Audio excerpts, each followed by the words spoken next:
On the morning of January 11, 1992, a couple were driving toward a military training area located near Madison, Indiana, in the United States. Their plan was to take advantage of the early morning light to go bird hunting, but what they encountered was far from what they expected. As they drove along the road, they noticed a strange smell and saw smoke rising from an area nearby. Curiosity got the best of them, so they pulled over to investigate what they initially thought was a mannequin. However, it was not a discarded prop. What they had stumbled upon was the partially burned body of a young woman. Her body was positioned as if she had been trying to defend herself, suggesting she had endured severe mistreatment before her tragic end.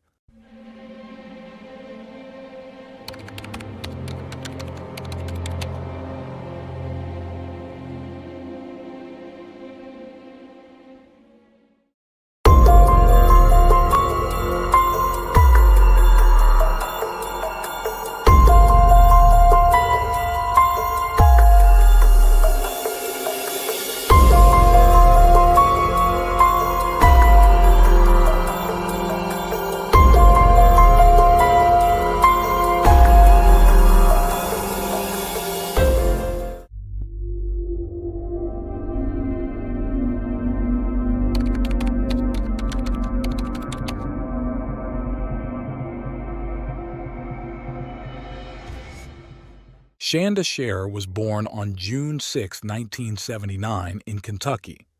Her parents, Stephen and Jacqueline, separated not long after her birth. Jacqueline eventually remarried, and Shanda moved with her to Louisville, where she attended St. Paul's School through the 6th grade. Shanda had a passion for sports, playing on the volleyball and softball teams, and she was also a cheerleader. In 1991, Jacqueline's second marriage ended, and they relocated to New Albany, Indiana, where Shanda enrolled at Hazelwood Middle School. However, after a few months, Jacqueline decided to transfer her to a Catholic school, Our Lady of Perpetual Help School. The decision stemmed from Jacqueline's concern over a particular friendship Shanda had developed, specifically with a girl named Melinda Lovelace. Melinda was born on October 28, 1975, in New Albany, to parents Marjorie and Larry Lovelace, who already had other children. Melinda's childhood was far from ideal. Her father, Larry, had returned from military service in Vietnam, traumatized, and began working irregularly for the Southern Railway. By 1972, he became a supervisor at the New Albany Police Department but was dismissed after only 8 months for attacking an African-American man whom he accused of having an affair with his wife. Despite the family's financial struggles, Marjorie contributed enough to maintain their lifestyle. However, Larry began to squander money on cars, motorcycles, and firearms, leaving little for his daughters. The situation deteriorated, and by 1980, they declared bankruptcy. This forced Melinda and her sisters to endure hunger and rely on relatives for food. Larry and Marjorie frequented bars, where Larry pretended to be more successful than he was, introducing Marjorie as his girlfriend and suggesting she be shared with others. This caused strain on their marriage, and after an attempted suicide by Marjorie, the couple briefly turned to religion, joining a Baptist church and giving up alcohol. However, they soon returned to their old habits, with Larry becoming more abusive.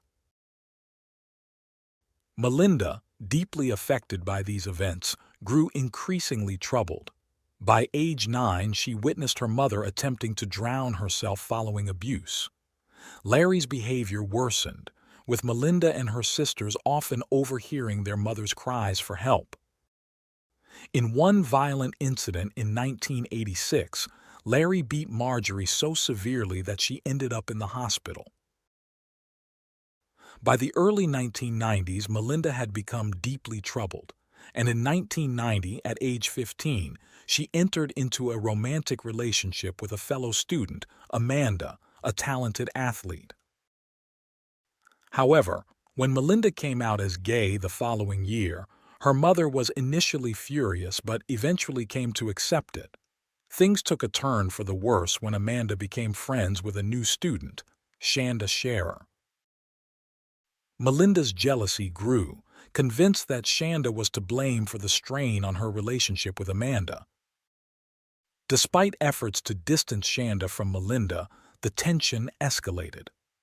In January 1992, Melinda began plotting her revenge, fueled by anger and resentment over Shanda's friendship with Amanda.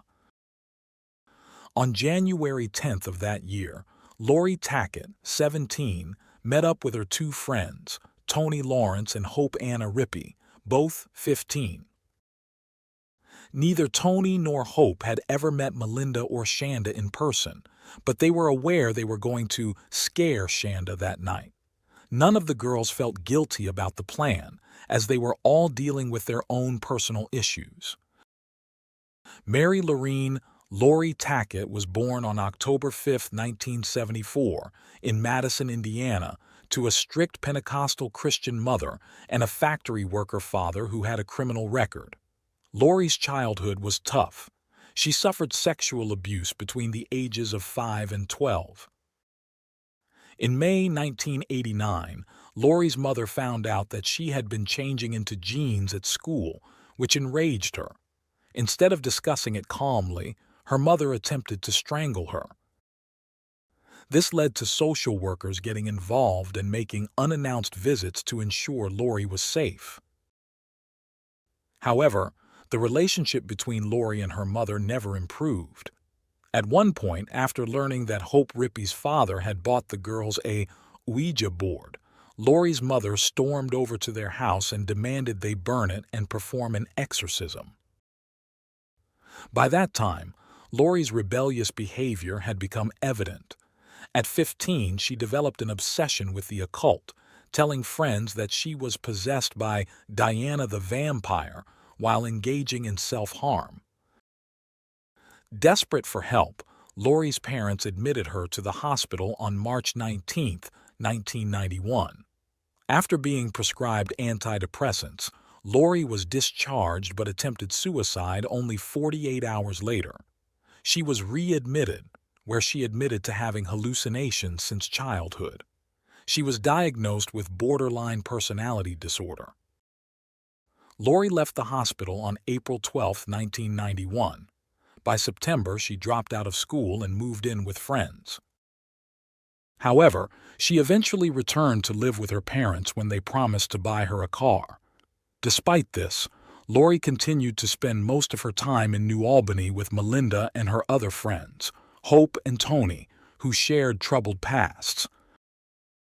Hope Anna Rippey, born June 9, 1976 in Madison, had also endured significant hardship. Her parents divorced in February 1984, and she moved to Michigan with her mother and other relatives, experiencing numerous difficult situations. When her parents reconciled in 1987, Hope returned to Madison and reconnected with Lori and Tony. Like her friends, Hope began self-harming at 15. Tony Lawrence, born February 14, 1976 in Madison, had her own tragic story. She was sexually abused by a family member at age 9 and assaulted by a teenage boy when she was 14. Though police issued a restraining order, Tony began therapy but didn't continue.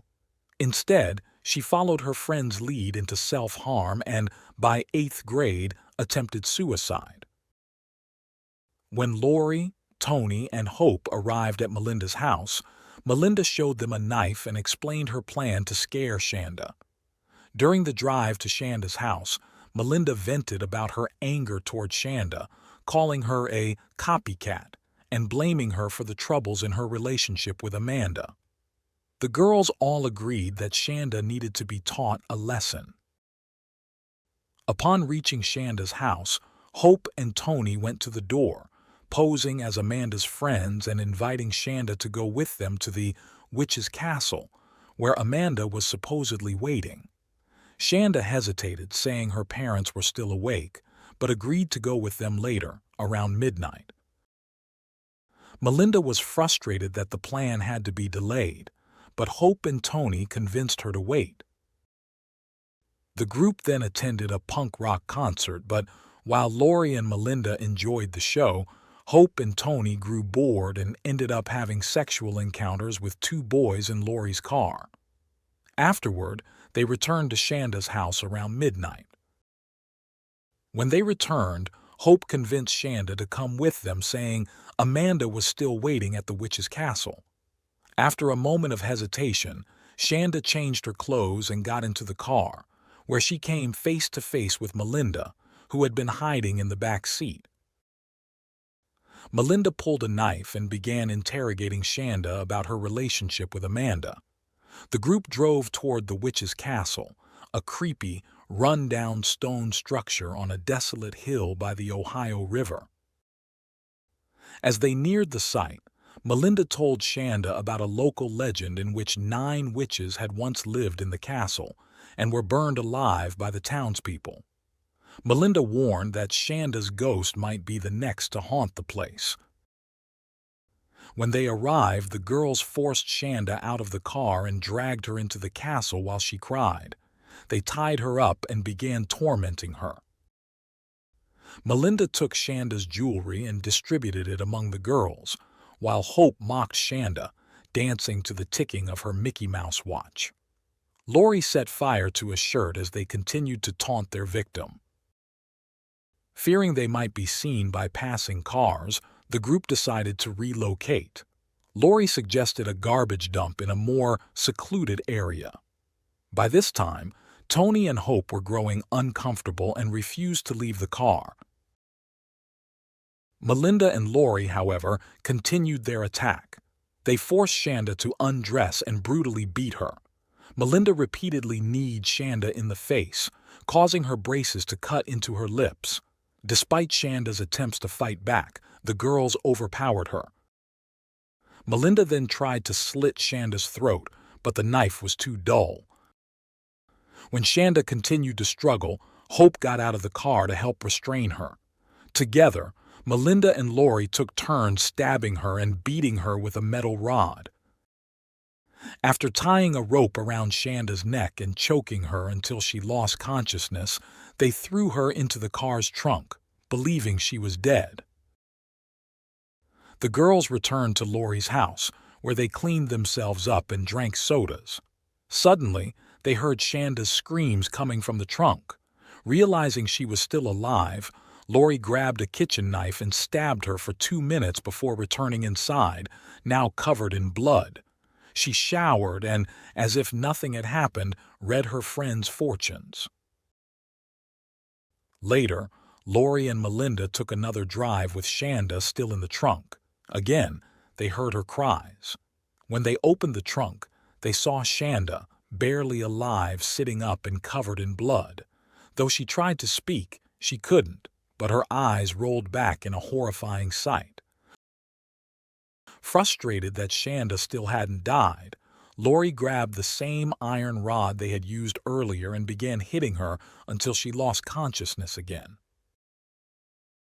As the sun began to rise, Melinda and Lori returned to Lori's house, where Hope and Tony asked what had happened. Lori, laughing, recounted the events of the night. The noise woke Lori's mother, who started yelling at her, scolding her for staying out so late and questioning why there were so many girls in her room. Lori assured her mother that she would drive all her friends home.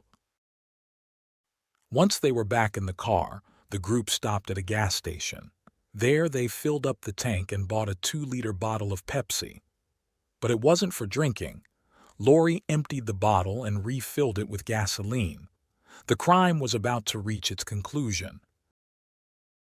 They drove to a secluded area and opened the trunk to check on Shanda, who, to their surprise, was still alive. Melinda taunted her rival, saying, "You don't look so sexy now, do you?" Lori and Hope then wrapped Shanda in a blanket and drove her to a remote spot called Lemon Road. Hope doused her in gasoline from the bottle, and they watched as her body caught fire. Still fearing that Shanda might somehow survive, Melinda wanted to be certain this time. She returned with more gasoline, and Shanda's body burned one final time. In total, they had tortured her for nearly 10 hours. Afterward, at around 9:30 a.m., the four girls, now murderers, stopped at a McDonald's for breakfast. There, they made fun of a sausage patty, comparing it to Shanda's burned body after the brutal attacks. Lori then dropped off Tony and Hope at their homes before returning to hers with Melinda, who helped clean the car with a hose.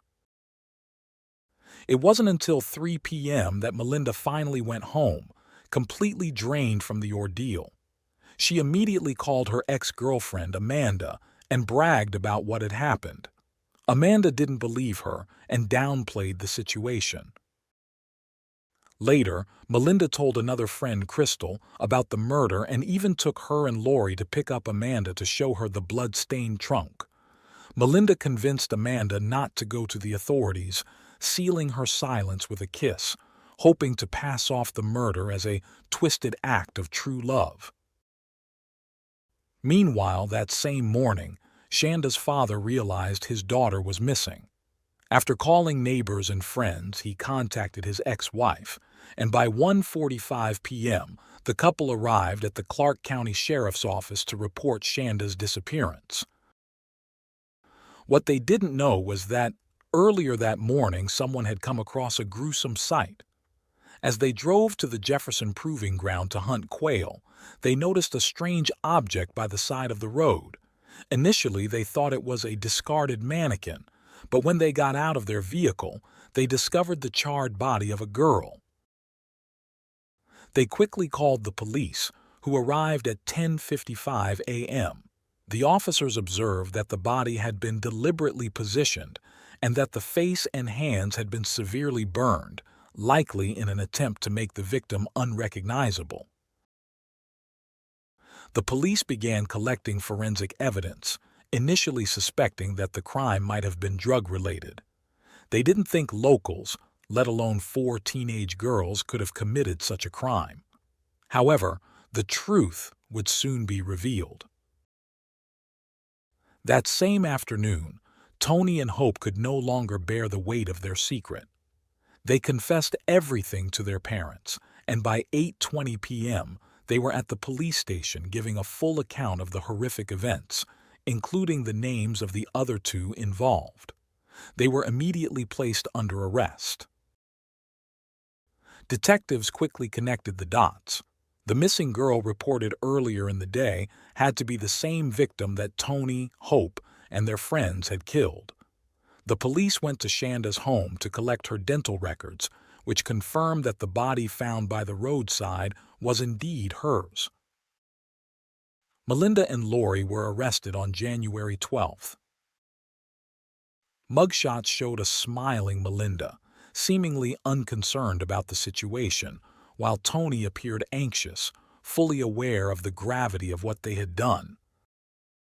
The prosecutor swiftly announced that all 4 girls would be tried as adults, making them eligible for the death penalty.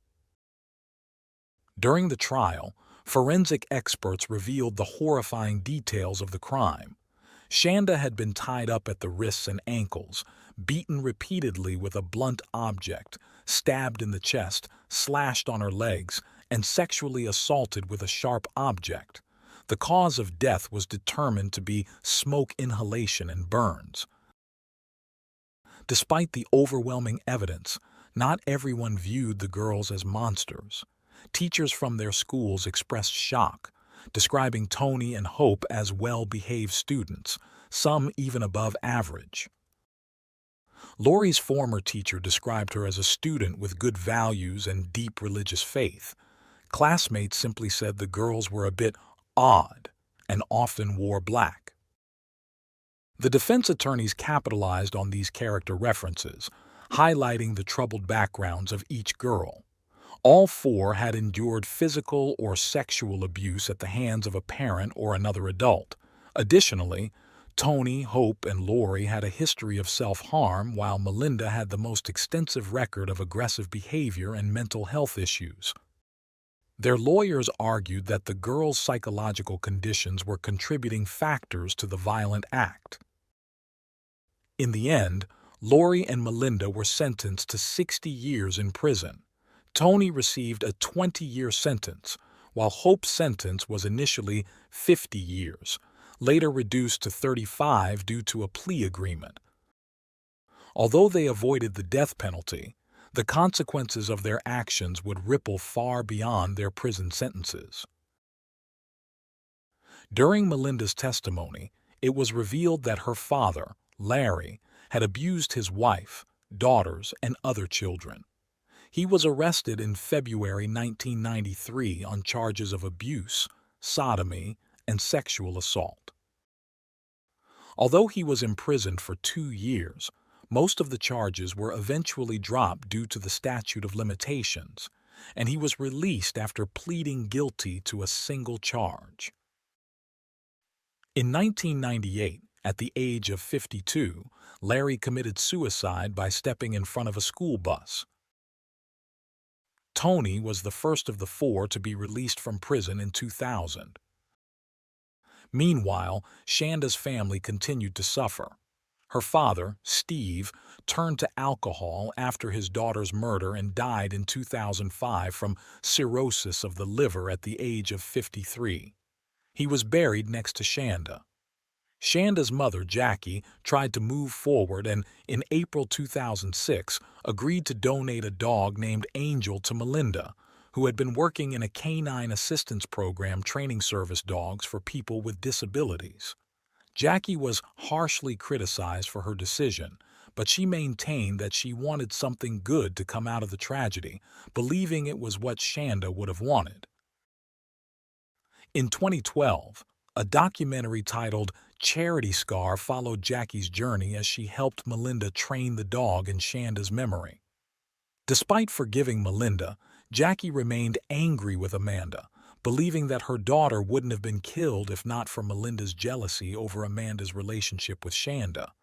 Jackie also believed Amanda was partially to blame, accusing her of having a sexual relationship with the underage Shanda and knowing about Melinda's intent to kill but doing nothing to stop it. On January 11, 2018, Lori was released from prison, having served nearly 26 years. She completed a year of parole afterward. Melinda was also released in 2019 after serving time in the Indiana Women's Prison, following which she completed a year of probation. The horrific torture and murder of Shanda underscores the cruelty that adolescents can be capable of, but it also highlights the devastating impact of growing up in dysfunctional homes. Had Lori, Melinda, Tony, and Hope not experienced abuse throughout their childhoods, Shanda might still be alive today.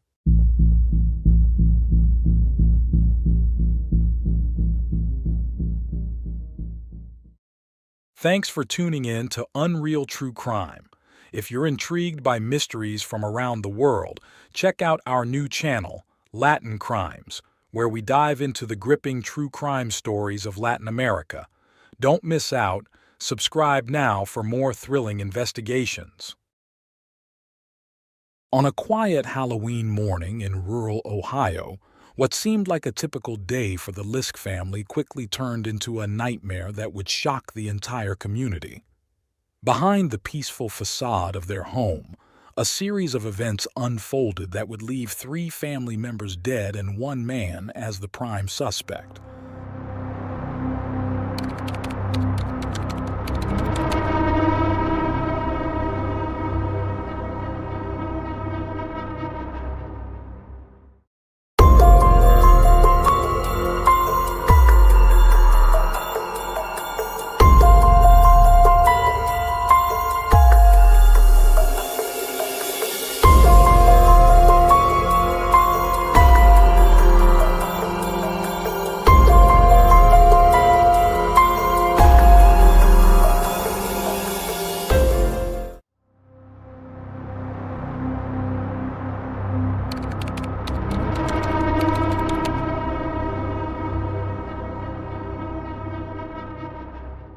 In the northern suburbs of Toledo, Ohio, lived the Liskey family, a blended household of 5.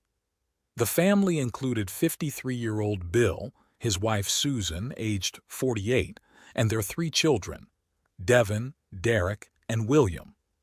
Devin and Derek were Susan's children from a previous marriage, while William was Bill's son from his first marriage. The family seemed to live a relatively peaceful life in a spacious home situated on hundreds of acres near Lake Erie, close to national parks and wildlife areas. Their favorite pastimes included hunting and fishing, activities that allowed them to enjoy the outdoors together. Susan, who had worked as an office manager for the Northwest Carpentry Training Board, loved gardening, camping, and was known as a loving mother. Bill, a retired Air Force veteran, shared her passion for the outdoors. The kids, especially William, enjoyed spending time near Lake Erie.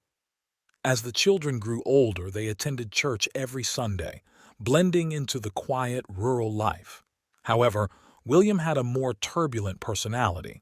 As a child, he was often irritable, bullying other children and stirring up conflict wherever he went.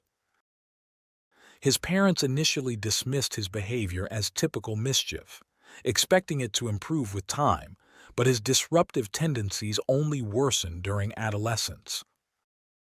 By the time William was 15, his behavior had escalated to a point where he had several run-ins with the law.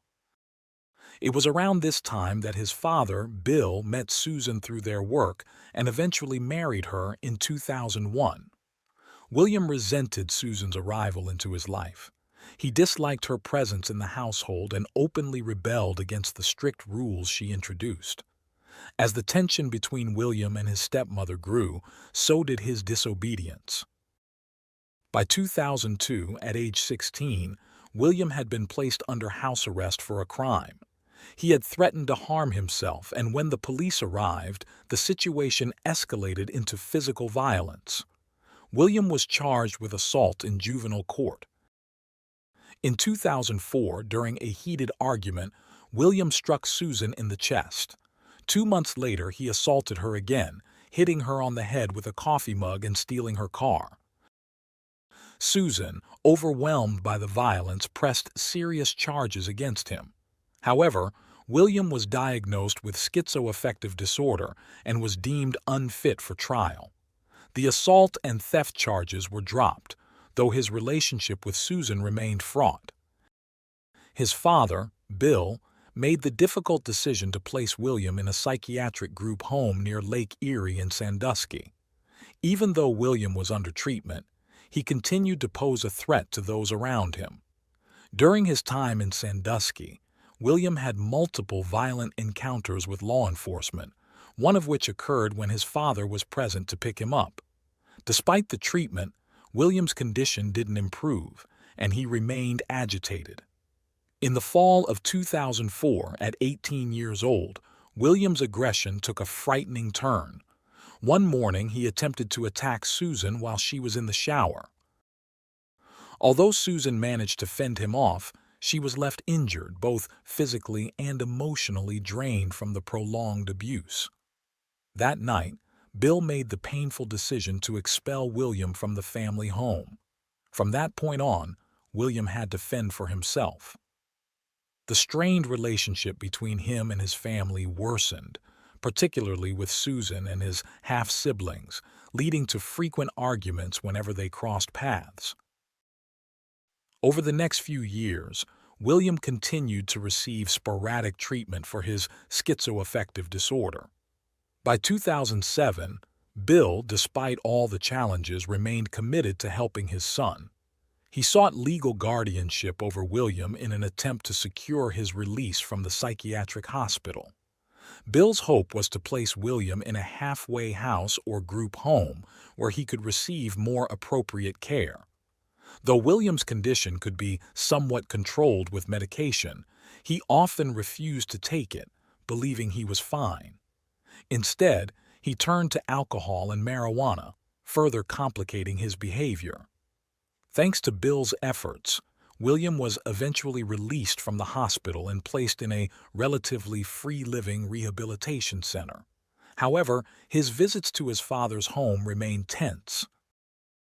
Around this time, a neighboring family lost their pet dog, which was found shot. Suspicion fell on William, though no proof was ever found. While it was just a pet, the incident hinted at something darker, raising alarm among the community. To minimize William's interactions with Susan and the neighbors, Bill often took him to the family's cabin in Carroll County on weekends, hoping that some time away might calm his son. The cabin was just a few hours' drive from northern Ohio. Bill often took William there to hunt and talk, hoping these trips would ease the tension between William and the rest of the family and improve his mental state. Unfortunately, this only provided temporary relief and did nothing to address the underlying issues. William's dislike for his stepmother remained unchanged, and his mental health continued to deteriorate. A family friend, Mark, recalled numerous conversations with Bill, where he voiced concerns about the safety of the Liska family. When William started causing trouble and had physical altercations with Bill, Bill would frequently call Mark for help. Despite the physical harm he endured, Bill was determined not to give up on his only son, convinced that William wouldn't intentionally hurt his family. On the morning of October 31, 2010, Halloween, Devin, Bill's 16-year-old stepson, returned home around 9:30 a.m. after spending the previous night at his biological father's house. He was getting ready to change clothes before heading to church. As he came downstairs after changing, he encountered William, which struck Devin as odd, as William had already moved out and rarely stayed at the house. The couch had been made into a bed, suggesting William had slept there the night before. They exchanged brief pleasantries, and William asked Devin where he was going, how long he'd be out, and how he was getting there. William's unusually chatty demeanor surprised Devin, as their relationship had always been tense, marked by frequent arguments. Devin shrugged off William's sudden friendliness, answered quickly, and left for church. By 1:30 p.m., after attending church services, Devin returned home. He headed upstairs to play video games in his room. Shortly after, he noticed something strange. The house was eerily quiet. Curious, Devin walked downstairs to check on his mother and stepfather, assuming they had overslept. To his shock, they were still in bed, and his mother's legs were hanging off the edge of the bed. Devin approached and tapped his mother's leg, attempting to wake her. That's when he noticed her pillow stained with what looked like blood. Initially, Devin thought it might have been a Halloween prank from the previous night's party, but as the minutes passed, it became horrifyingly clear that his parents had been murdered. In a panic, Devin fled the house and called his Aunt Lori. At that moment, Devin didn't think to check on his brother Derek or his stepbrother William. Lori quickly alerted the police and rushed to the Lisk house. When law enforcement arrived, they found a gruesome crime scene. In the master bedroom, under the sheets, lay the bodies of Bill and Susan. Bill had been shot in the face while still in bed, seemingly asleep. Susan had been shot 3 times in the head, and her body appeared to have been moved after her death. Forensic evidence later revealed that Susan had also been bludgeoned after she was already dead. In another room, police found the door locked. Upon forcing it open, they discovered 23-year-old Derek curled up in his bed, also killed. He had suffered blunt force trauma to the head, and a bloodied hammer matching his injuries was found nearby. The forensic investigation concluded that the family had been murdered in their sleep, starting with Derek, followed by Bill, and lastly, Susan. Muddy footprints were found around the house, leading to a pond in the backyard. Initially, investigators believed the murder weapon might have been discarded there, but after draining the pond, they found nothing. In total, 3 people had been murdered: Bill, Susan, and their son Derek. Later, During Susan's autopsy, it was discovered that she had been sexually assaulted post-mortem, a heinous addition to an already horrific crime. Aunt Lori immediately told the police that she suspected William, Bill's son, as the killer. William had a history of mental illness and deeply resented Susan. He had previously threatened and assaulted her. Adding to the suspicion, William had been staying at the house the night before the murders, and the family's white truck was missing, pointing further in his direction. Neighbors interviewed by the police mentioned hearing some noises, possibly gunshots, around 6:30 a.m. on Halloween morning, but living in a rural area, they didn't think much of it at the time. They also recalled seeing Bill and William returning from a hunting trip the day before and attending a Halloween party with the family that night. Everyone at the party seemed happy, but neighbors noticed that Derek wasn't present, which wasn't unusual given that Derek and William didn't get along. William rarely stayed overnight at the Lisk home, but because Bill and Susan had been drinking at the party, they allowed William to sleep over after the festivities ended. This exception would later prove to be fatal for the Liska family. Reports suggest that when Devin returned home that morning before heading to church, his family may have already been killed by William. The fact that William spoke to Devin upon his return implies that William chose to let Devin leave the house without harming him. However, William did ask how long Devin would be gone, indicating that he might have murdered the rest of the family after Devin had left for church. Phone records show that the last call from Derek was at 2:02 p.m. the day before the murders. Authorities quickly tracked William down, finding that he had returned to the family's cabin. He had been hunting there with his father less than 48 hours earlier. Bill had taken a week off, and the two had only returned home 24 hours before the killings. A police officer reported spotting a white Ford truck and decided to check the cabin. The truck matched the description of the one missing from the Liska home. As police kept watch over the property, they observed William step out onto the porch, leaning against a post and smoking a cigarette. William was promptly arrested. Surveillance footage from a nearby restaurant showed William purchasing the sandwich. Forensic experts searched the cabin, gathering the truck and William's clothing as evidence during his initial arrest. At first, William was only charged with a single count of murder, which allowed the police to hold him until further charges could be brought before a jury.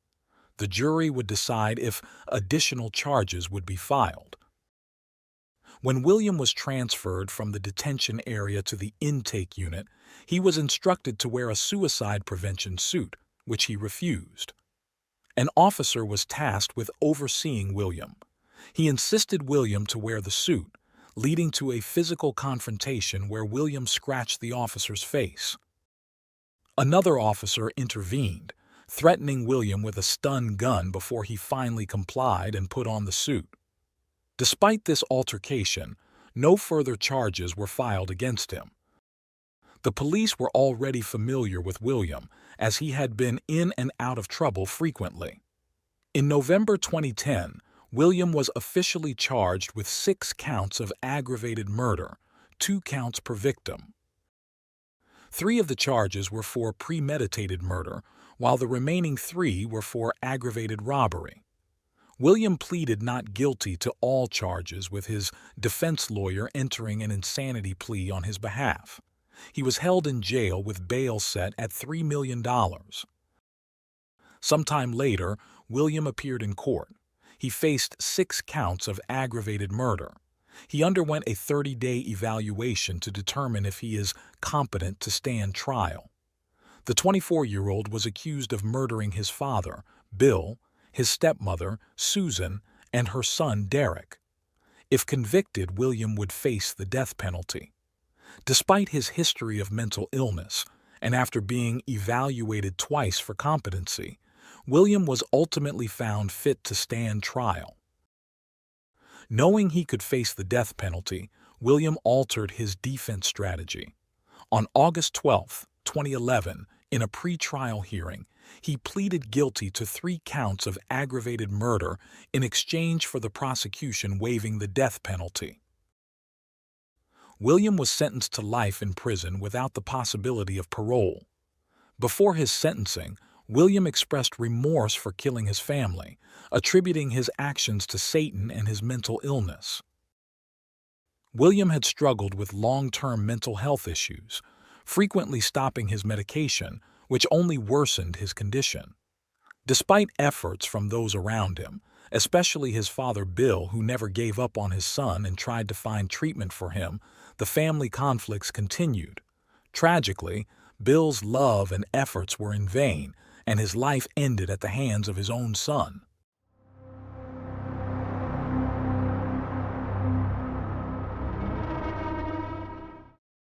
Thanks for tuning in to Unreal True Crime. If you're intrigued by mysteries from around the world, check out our new channel, Latin Crimes, where we dive into the gripping true crime stories of Latin America. Don't miss out. Subscribe now for more thrilling investigations. Mary Welch, the 10-month-old daughter of Seth Welch and Tatiana Fusari, was discovered dead on August 2, 2018. Instead of immediately seeking medical assistance upon finding her lifeless body, the couple contacted their legal team first. As the investigation unfolded, the horrifying details of the case came to light, marking it as one of the most disturbing incidents detectives had ever encountered. While they had witnessed children suffering from severe malnutrition before, the sight of Mary moved them to tears. It was the most heart-wrenching and shocking case they had ever worked on. So, what exactly happened to Mary?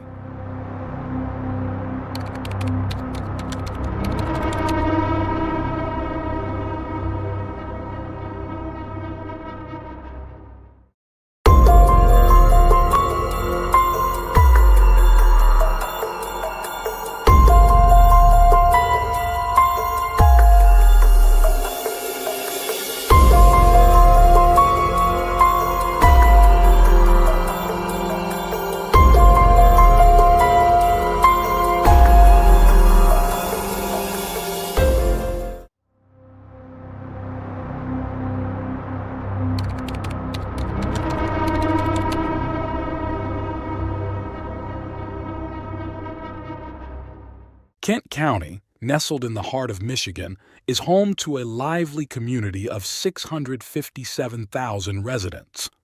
Known for its exceptional quality of life, it stands as one of the best places to live in the state. The county embraces diversity, fostering a sense of unity and inclusion that makes it a welcoming haven where families can thrive. With a perfect blend of urban energy and small-town charm, Kent County offers the best of both worlds, allowing residents to enjoy the vibrant city life while savoring the cozy atmosphere of a close-knit community. The friendly nature of the county creates an inviting environment where neighbors become friends, and a strong sense of belonging flourishes. However, within this seemingly idyllic setting, tragedy struck. This was no accident. A life was lost. But what led to such a devastating outcome?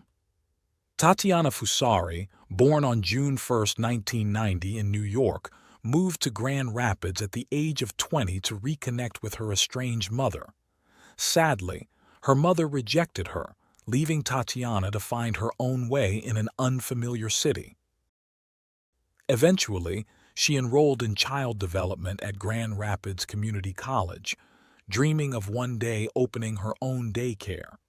Feeling lost and alone, Tatiana's life took a turn when she met a charming man named Seth Welch, who was a year younger and hailed from Cedar Springs, Kent County. The two immediately connected, and after just one date, they moved into a modest house together. As time passed, the honeymoon phase ended, and Tatiana found herself trapped in a toxic and controlling relationship. Seth's demanding nature and frequent criticisms became the norm. Despite the difficulties, Tatiana discovered she was pregnant with their first child, hoping this would mark a new beginning for their lives. Over time, the couple had 3 children, a 4-year-old, a 2-year-old, and the youngest, Mary Welch, born on October 23, 2017. In an effort to create stability for their growing family, Tatiana and Seth purchased a farm near Cedar Springs. Yet, just when Tatiana thought life might improve, Seth's behavior became even more troubling. One day, Tatiana walked in on Seth having an inappropriate video call with another woman, leading to a heated confrontation. Seth responded with violence, pushing her and repeatedly hitting her. Isolated from friends and fearful of Seth's increasingly erratic behavior, Tatiana felt trapped. Seth's control extended beyond emotional and physical abuse. He imposed religious beliefs on their household, refusing medical care for his children on religious grounds. He believed in natural selection, thinking only the strong should survive, and refused to vaccinate the kids. His disturbing mindset saw their children not as precious lives to nurture, but as burdens if they couldn't contribute to his ideals. On August 2, 2018, Tatiana went to pick up some clothes from a neighbor's house. Upon returning, she sensed something was terribly wrong. Around 10 a.m., she woke Seth to tell him their youngest daughter, Mary, wasn't breathing. Despite Tatiana's frantic attempts at CPR, it was clear that Mary had been dead for some time. Seth called 911 at 12:16 p.m., reporting the death of their 10-month-old daughter. Officers arrived at the home in Cedar Springs. The scene was devastating. Little Mary was found lifeless in her crib, her body frail and emaciated. But the most horrifying discovery was the state of her crib. Her mattress was soaked with urine and covered in mold. The paramedics couldn't immediately determine whether the child was 10 days or 10 months old due to the severe state of neglect. The circumstances surrounding the infant's death were unclear, prompting investigators to treat the case as suspicious. Although Seth Welch allowed investigators to search the home, they waited for a warrant to conduct a thorough investigation. Once the warrant was obtained, the police led a detailed examination of the Welch residence, where they uncovered disturbing conditions in baby Mary's crib.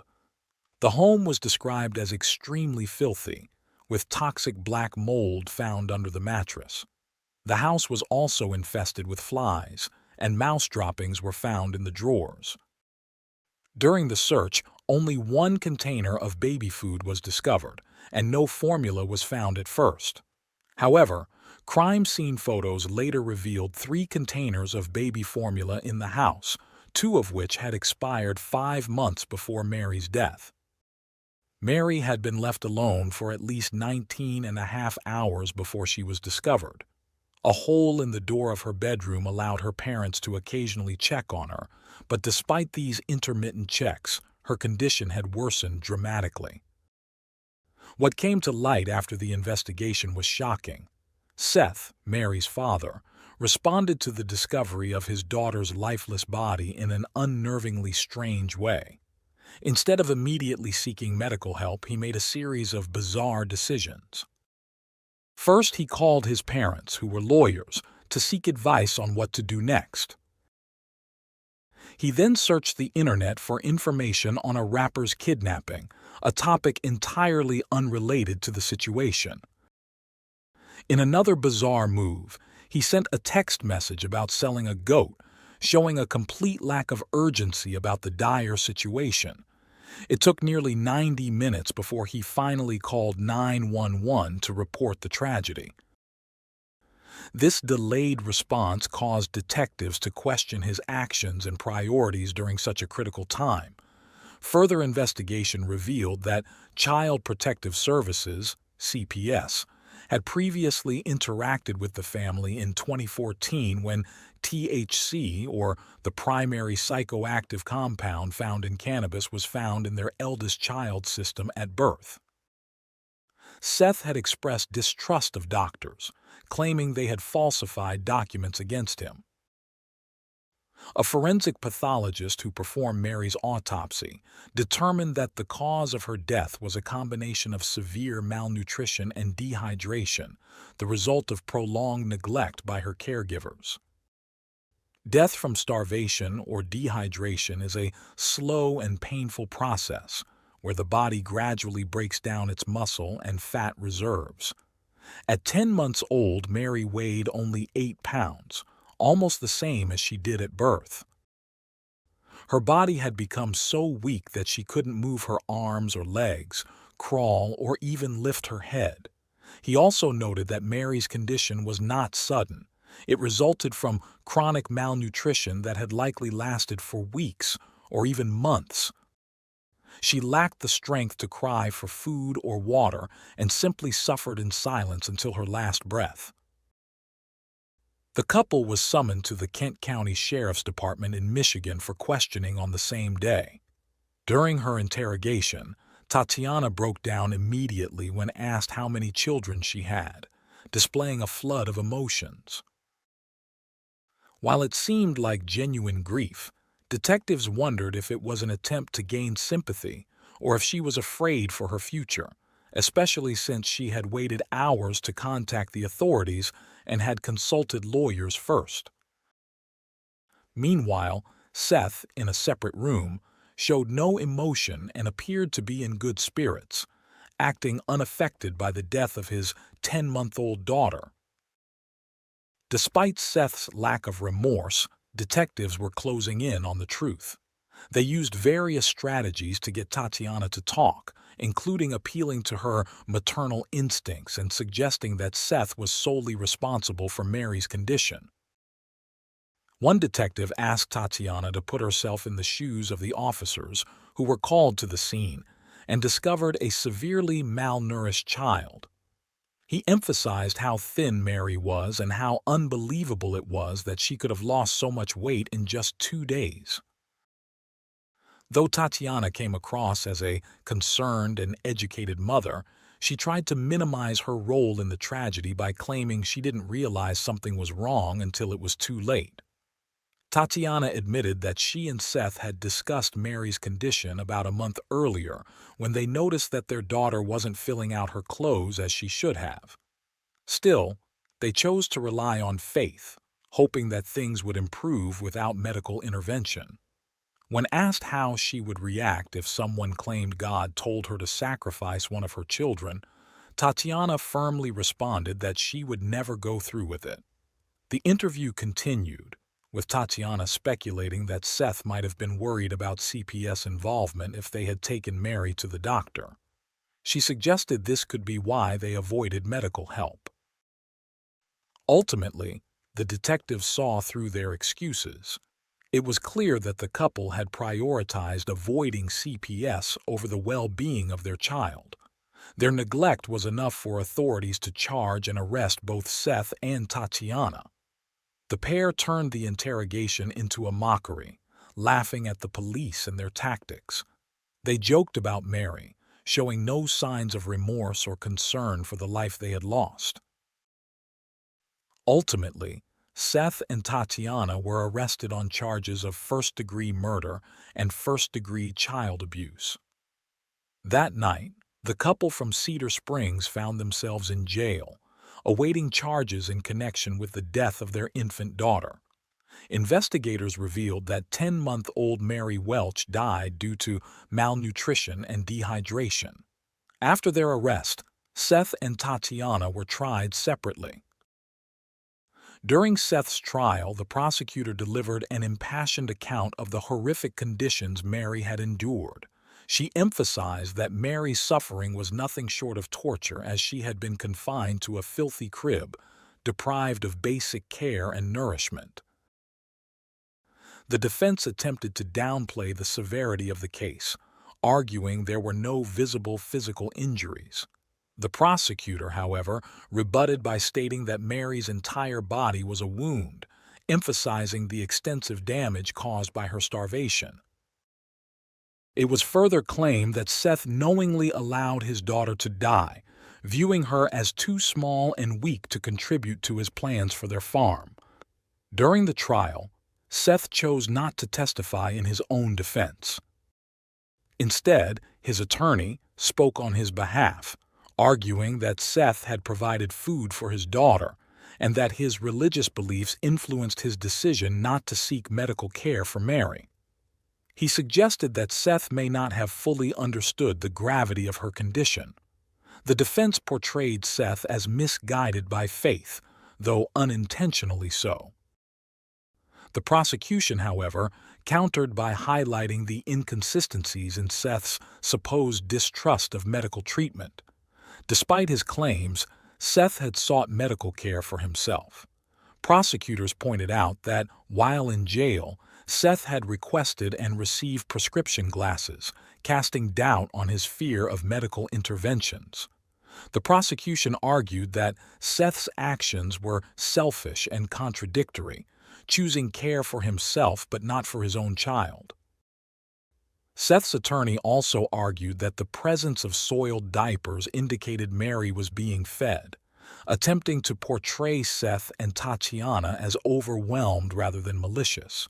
He claimed that, while their parenting was flawed, it did not amount to child abuse or murder. However, the prosecution presented compelling evidence, including photos showing the extent of Mary's malnutrition and the unbearable conditions she had been forced to endure. The jury, made up of 7 women and 5 men, convicted Seth of first-degree child abuse and first-degree murder in January 2020. It took them less than 90 minutes to reach a verdict after 3 days of emotionally charged testimony. The evidence made it clear that Seth had failed to provide the necessary nutrition and medical care for his daughter, even as her body wasted away to just 8 pounds at the time of her death. One juror compared Mary's emaciated state to the images of starving children in Ethiopia, stating her condition was even worse. Tatiana's trial followed, where she recounted years of abuse at Seth's hands. She testified that Seth had subjected her to violence, including pointing a gun at her head and physical assaults. Her defense attorney argued that the abuse had left Tatiana emotionally and psychologically scarred. Despite her claims that she had fed and cared for Mary, the autopsy report revealed a different reality, showing that Mary had not been fed in the days leading up to her death. Tatiana insisted she had last breastfed Mary 19 hours before she died, but the prosecution argued that the evidence suggested Mary had been dead for at least 72 hours before they called 911. At the time of her arrest, Tatiana was pregnant and later gave birth to another child while in prison. The fate of her remaining children became a concern, with the public questioning whether she and Seth were fit to retain parental rights. On October 15, 2021, after about 3 hours of deliberation, a Kent County jury found Tatiana guilty of first-degree murder and first-degree child abuse in connection with Mary's death. Tatiana's defense attorney expressed disappointment with the verdict and vowed to appeal. Tatiana, who had once dreamed of opening a daycare to provide love and care for children, now faced a stark contrast between her aspirations and the tragic reality of her own daughter's death. Despite cultivating fresh produce on their farm, Seth and Tatiana failed to nourish their own children. Allegations surfaced that their other children were also neglected, even resorting to eating grass and dirt to survive. As Seth and Tatiana awaited their fate, their surviving children were placed in the care of relatives and foster homes. The case left many questioning how 2 parents could neglect their children so severely and what role Tatiana truly played in the tragic events. Was Tatiana another victim in this story, or did she share the blame? Did their other children face similar neglect? And could their fate have been different if their parents had cared for them properly?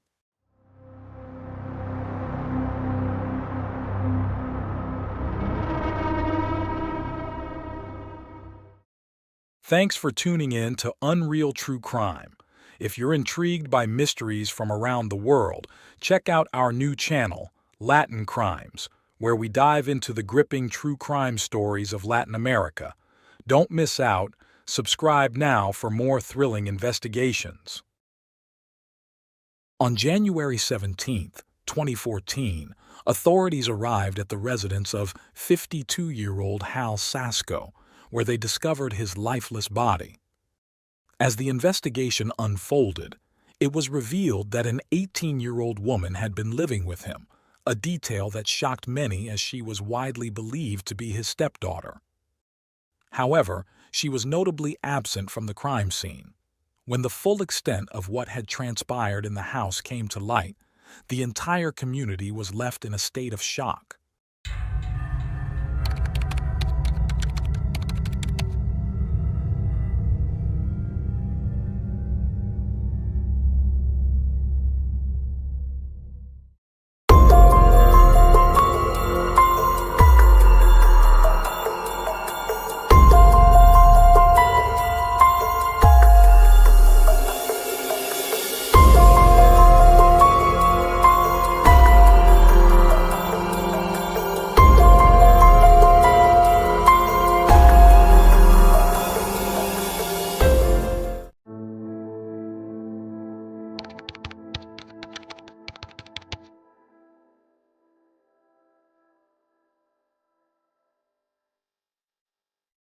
Sarah Gonzalez McLin was born on July 9, 1994. She grew up in the capital city of Kansas, USA. During her early years, she was homeschooled and never attended a traditional school. Sarah was a quiet and reserved girl, but also very kind-hearted and thoughtful. She had a younger brother with a disability whom she took care of, and a close relationship with her older sister. When Sarah was still a child, a neighbor abused her, causing deep emotional trauma. This event had a lasting impact on her life. She began to experience recurring nightmares, reliving the abuse, and would wake up in the middle of the night, panicked and overwhelmed. The constant stress and anxiety prevented her from finding peace. Around this time, Sarah started sneaking out of the house and drinking alcohol to cope with her pain. Her concerned parents decided to seek help by sending her to a psychologist, hoping she could confront her trauma. However, things only worsened, especially at home. Around the same time, her parents went through a divorce, which deeply affected her. Sarah described her parents' divorce as the moment she felt completely unloved at home. Over time, she lost all contact with her father, and her relationship with her mother became increasingly strained. Feeling like she no longer belonged at home, Sarah sought to leave as soon as she could. At the age of 14, Sarah found a job at a local pizzeria. The owner, Harold Sasko, was a middle-aged man who, at first glance, seemed successful and trustworthy. At that time, he owned 3 pizzerias and was known to be a devout Christian. However, his employees had a different view of him. They often spoke about his inappropriate behavior. The manager of one of the locations mentioned that Harold Sasko instructed him to only hire young, attractive girls. He was uncomfortable with this and would often warn the new hires to be cautious around the owner. When Sarah joined the pizzeria and received this warning from the manager, she was still quite naive and thought he was exaggerating. As time passed, Harold began to interact more with Sarah, eventually gaining her trust. He would pick her up from school, drive her to work, buy her gifts, and even encouraged her to confide in him, asking her to think of him as a father figure.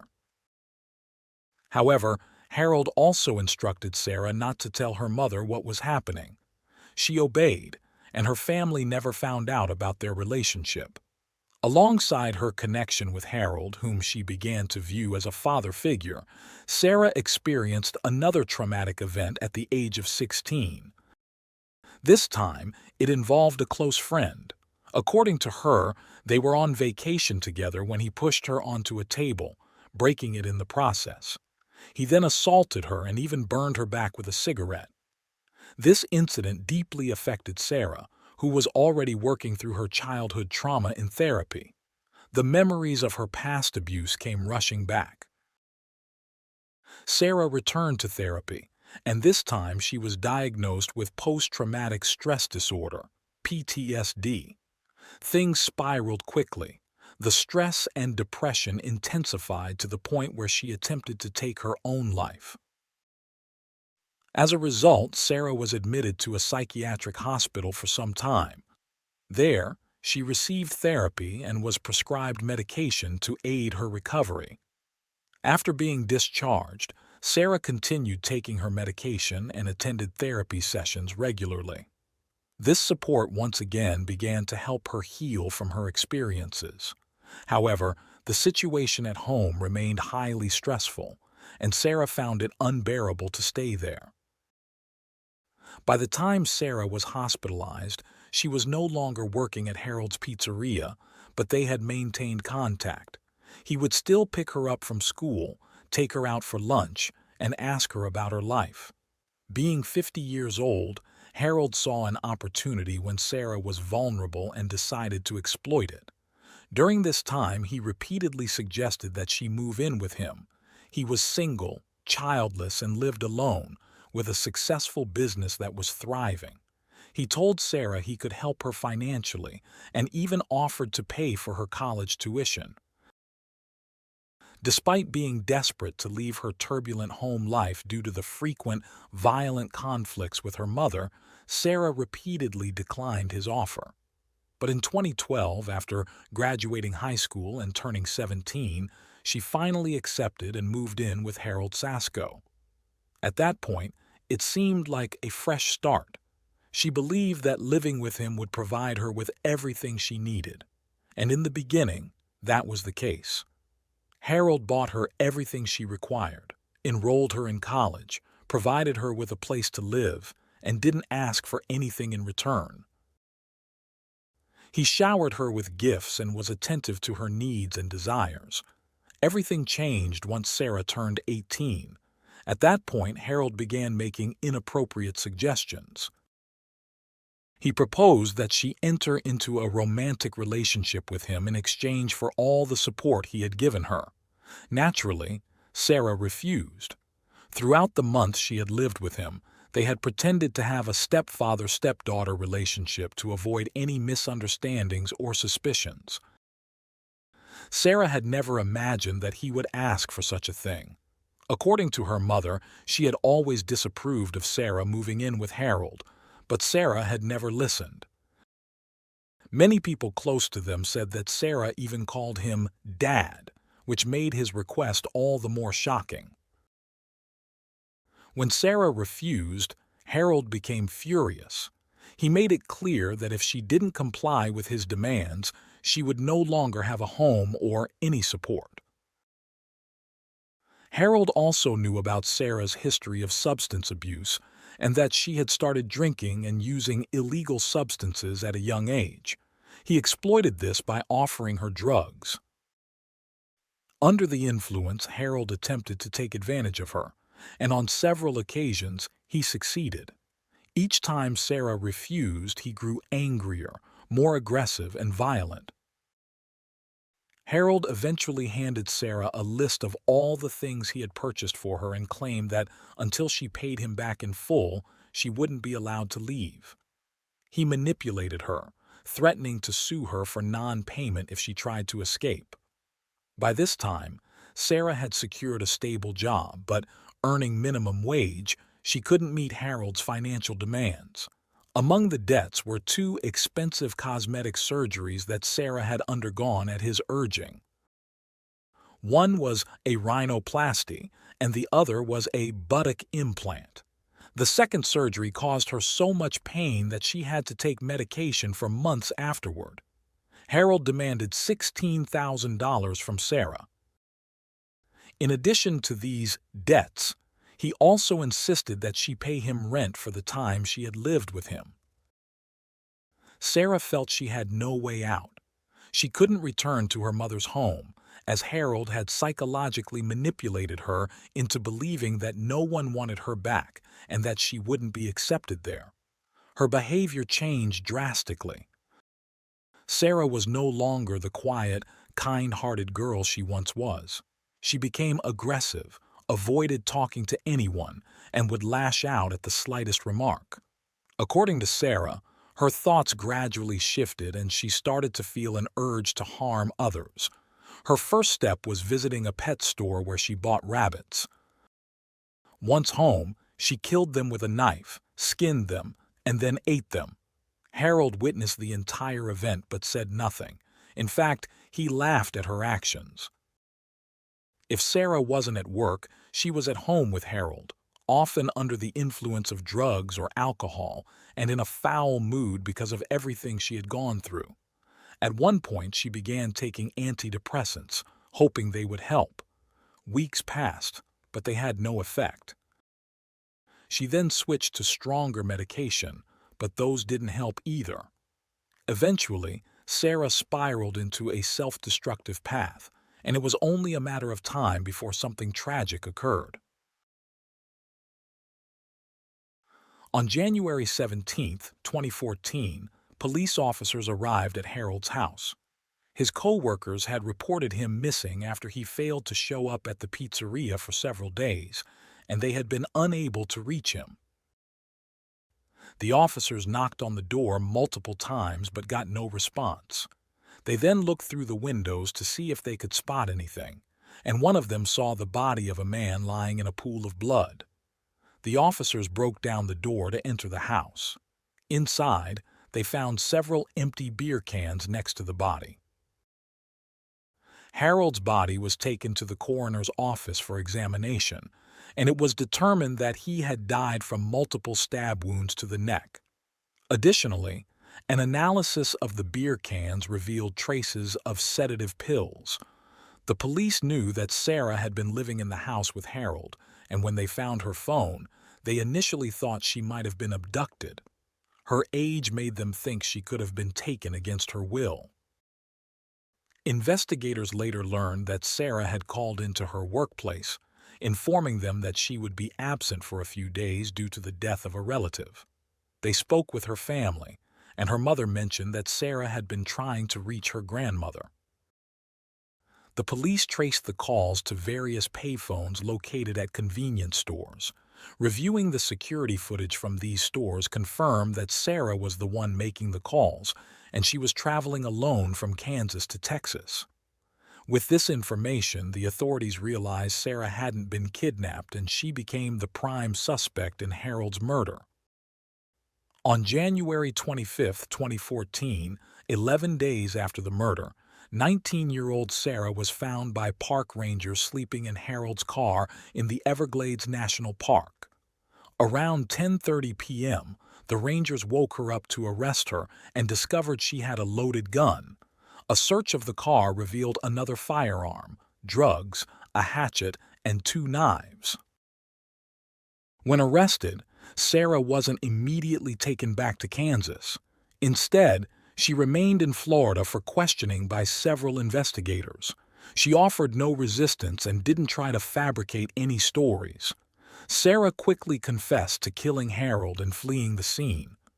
She explained that he had been harassing her for a long time, and she saw this as her only way to escape.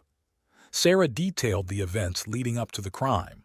A few days before the murder, when Harold wasn't home, she went to a pharmacy and bought a packet of sleeping pills. On January 14th, 3 days before his body was found, Harold had the day off and was doing some repairs around the house. He asked Sarah to bring him a beer. That's when Sarah realized this was her opportunity. She knew that Harold wouldn't stop at just 1 beer, but would keep asking for more. After the 3rd beer, Sarah started slipping sleeping pills into his drink. She explained that she waited until the 3rd can to avoid him noticing any strange taste. As he continued to drink, she kept adding more pills, and, according to the police, she gave him a total of 5. The combination of alcohol and sedatives caused Harold to lose consciousness. Sarah then quickly tied his hands and feet. At one point, she said, He woke up for about a minute and mumbled something. Sarah didn't quite understand him, but said she felt a moment of pity for him. However, she was determined to go through with her plan. She pulled out a knife and stabbed him multiple times in the neck, nearly decapitating him. After realizing he was dead, Sarah used his blood to write the word "freedom" on the bathroom wall. She then washed her hands, took a shower, and changed her clothes. Before leaving, she took money, a tablet, and Harold's car keys. Sarah left her phone behind, believing the police would track it and think something had also happened to her. She drove toward Texas, but didn't like it there because it was too cold at night, so she continued her journey to Florida. Most of the time, Sarah slept in the car, stopping occasionally to rest along the road. Upon arriving in Florida, Sarah visited a local tattoo artist named James Baker to get a new tattoo. It wasn't her first. She already had the phrase, "Only God can judge me," inked on her shoulder. For her second tattoo, Sarah chose a quote from a book, "The descent into the dark well at the bottom of our heart. In its cold, black depths, twisted and strange creatures dwell, best left undisturbed." Sarah had hoped that by cooperating with the police and sharing her story of abuse at the hands of Harold, they would show leniency and commute her sentence. However, this was not the case. The authorities painted Sarah as a true psychopath, while portraying Harold as a peaceful Catholic man who had only wanted to help her. At one point during her interrogation, Sarah admitted to one of the officers that during her fits of rage at Harold's house, she felt the urge to kill. The prosecution argued that Sarah had killed Harold simply because she wanted to know what it felt like to kill a man, not because he had been violent with her. A key piece of evidence found on Sarah's phone was a message from Harold apologizing for forcing her into a sexual relationship with him. However, this crucial information was not presented to the jury during her first trial, and all evidence of Harold's abuse towards Sarah was disregarded in the pursuit of justice. In February 2014, Sarah's trial began. Her attorney chose not to use the history of abuse as part of her defense, especially since the prosecution had chosen to ignore it. Instead, the defense team pursued a risky strategy, claiming Sarah suffered from dissociative identity disorder. They argued that Sarah had developed multiple alter egos to cope with the trauma she endured. However, this defense strategy failed to convince anyone. Neither the judge nor the jury believed the defense's claims. The prosecution presented a completely different narrative, focusing on the idea that Sarah had killed Harold purely to satisfy her curiosity about killing. They argued that the sexual relationship, while pressured by Harold, was consensual and unrelated to any form of violence. Moreover, the prosecution contended that the drugs found in the house had been purchased by Sarah, not provided by Harold, even though there was little concrete evidence to support this claim. The prosecution further asserted that Sarah had planned the murder in advance. Her phone contained several messages to her sister, suggesting that she had already devised a way to permanently get rid of Harold. Based on this, they argued that the crime was premeditated, requesting a first-degree murder conviction. Supporting this, investigators found Sarah had spent a month researching vulnerable areas of the human neck and methods of attack. On September 4, 2015, Sarah, who was 21 at the time, was found guilty of first-degree murder with premeditation. She was sentenced to life in prison with the possibility of parole after 50 years.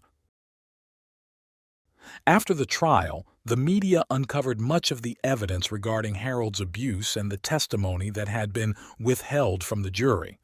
It became clear that a significant portion of the truth about Sarah and Harold's relationship had been kept from the court. The reasons for this remain unclear, whether it was to preserve Harold's image as a quiet, religious man, or if the prosecution was simply determined to secure the harshest possible sentence for Sarah.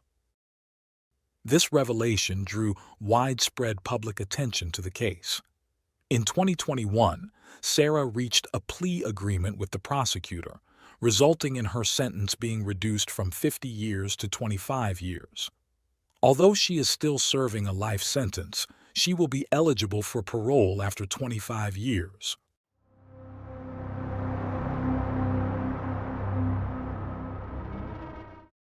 Thanks for tuning in to Unreal True Crime. If you're intrigued by mysteries from around the world, check out our new channel, Latin Crimes, where we dive into the gripping true crime stories of Latin America. Don't miss out. Subscribe now for more thrilling investigations.